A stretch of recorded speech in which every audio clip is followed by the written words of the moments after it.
What is up, 7-star members and human debris? I am just a simple new type. And in this episode, we're getting closer to the end of Iron-Blooded Orphans. Last time, the Hashmal was taken out by Mika, but he lost control of the right side of his body. Meanwhile, Jassley, with the help of Yak, set up the turbines, and they went out in a blaze of glory. After finally realizing she wants to stay with the turbines, Laughter was assassinated. This time, the team takes on Jassley. McGillis begins a coup against Galahorn. He pilots Agnika's Gundam, and the Aryan Rod fleet fights Tekadon. So let's get into this.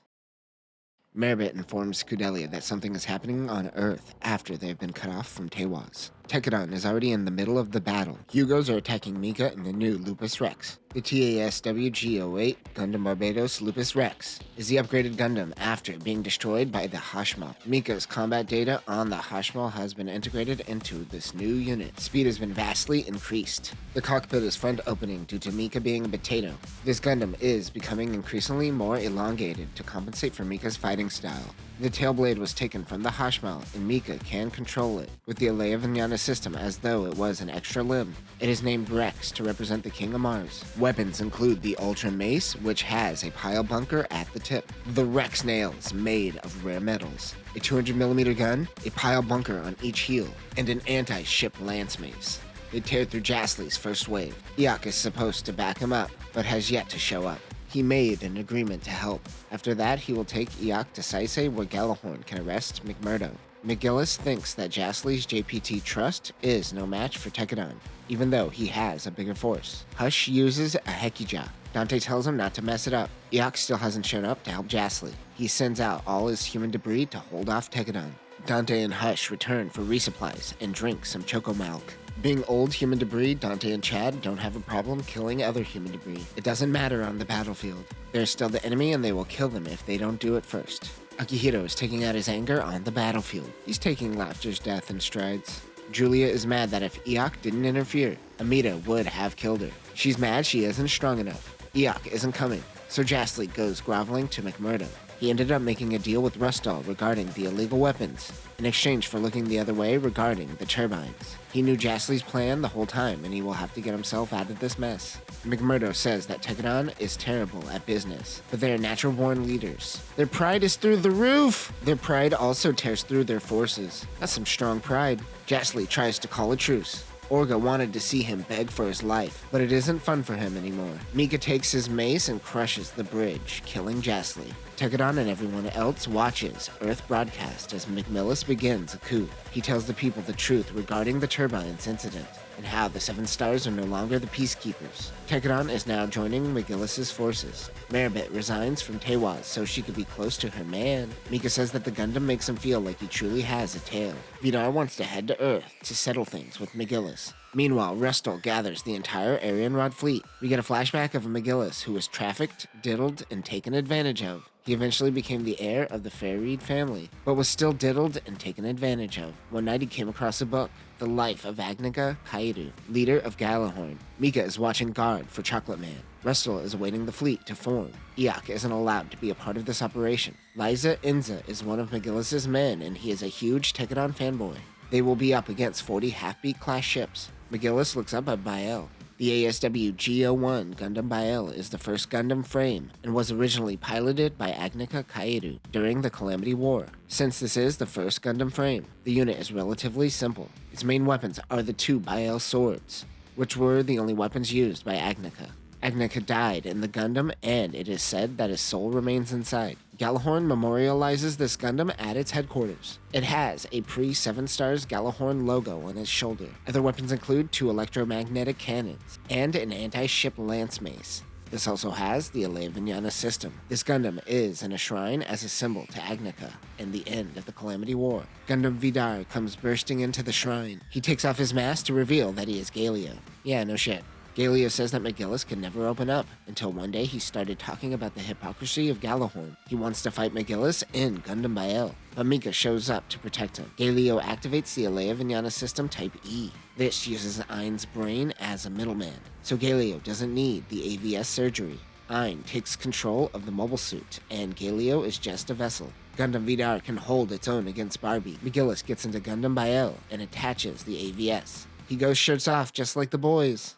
Upon seeing Gundam Bael, Galio retreats. McGillis tells the world that he has resurrected Agnica. His message is cut off by Galio. He lets the world know that he is still alive. Rustle informs everyone that he kept Galio hidden from the world because McGillis is responsible for the death of Carta Issue. McGillis is prepping Mika to head back into space. He asks how an adult can get the AVS. He tells him about Ein and how he was a test subject for this very moment. The Alea system was lost to time apparently, and Galahorn didn't realize that the surgery was necessary to activate his Gundam. That's a stretch considering human debris still has the surgery. Humans are gossipy bitches. It'll get around. However, the legend is Agnica's soul must choose you in order to pilot it. That is the propaganda he is going with when telling the 7 stars. He demands that they hand over Galahorn's ground forces to him. The 7-star grandpas refuse to help, but also refuse to fight against the will of Agnica, so they will remain neutral in all of this. Without the help of the 7 stars family, he and Tekkadan will have to take on the Arianrod fleet themselves. McGillis brings Tekkadan some supplies. The only thing Maribit and Dexter can do for the children is stay by their side as they fight. You remember Dexter,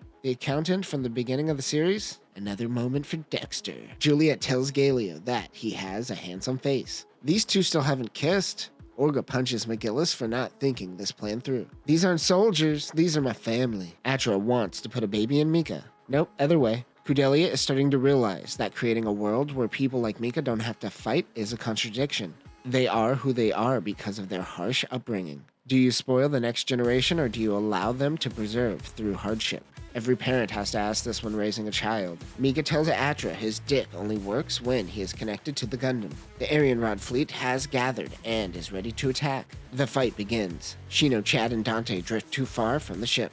The skipjacks are focused more on McGillis' revolutionary fleet. This was originally the HQ Central Direction Defense Corps. Isurugi heads out in the Rhine car. The Arianrod fleet is trying to win this by outnumbering them. Julieta's team is focused on Tekkadan.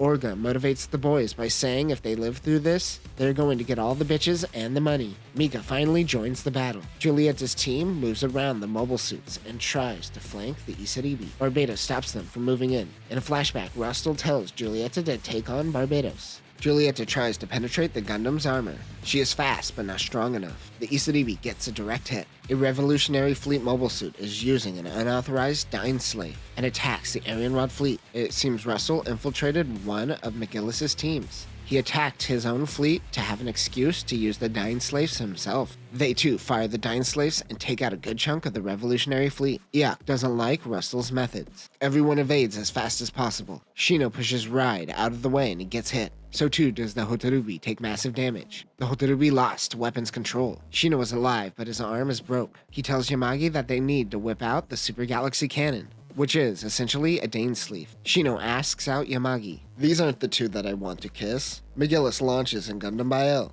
and motivates the men for their second wind. Galio fights him and his Kamari's Vidar. The ASW-G-66 Gundam Kamari's Vidar removed the third Ahab reactor, which was only there to hide the mobile suit's identity. Now that Galio made his appearance public, he returned to the Kamari's design. The AVS is still retained. This is the opposite of the Gundam Kamari's Trooper and designed for 0G. However, it still focuses on hit-and-run attacks. The Drill Lance is not only a blunt instrument, but it has 2 Danesleaf launchers, a drill, and 200mm cannons. Other weapons include a drill knee, a sword, and a shield. Isurugi distracts Galio while McGillis rallies the troops. The Danesleaf team fires again. Tekkadan moves in on the fleet. Eugene pilots the Hotarubi while towing the Isaribi. They're going to swing Shino around so they can fire the Galaxy Cannon. Shino tells Yamagi that he isn't going to die. Well, don't say that. You were in this very gay moment. McGillis returns to back up Isurugi. Mika prevents Julieta from helping the fleet. Eugene swings the Hotarubi to use as his shield while they push forward.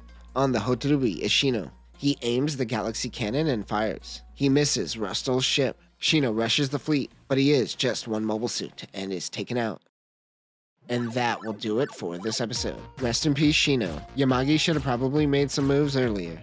I like that Julieta is supposed to be a character trying to understand everything from an outside perspective. Even when she is around people willing to lower themselves to use the AVS, she chooses not to. It's a do as I say, not as I do moment. You uphold the values that you were taught, even though those who taught you don't. Next time we will conclude Mobile Suit Gundam Iron-Blooded Orphans. Tegadon will return to Mars when Gallahorn begins their mop-up operation. Someone is assassinated in cold blood, and the boys defend their homeland. But that will do it for now, new types. Remember, Shino and Eugene make a way better couple. That's my ship.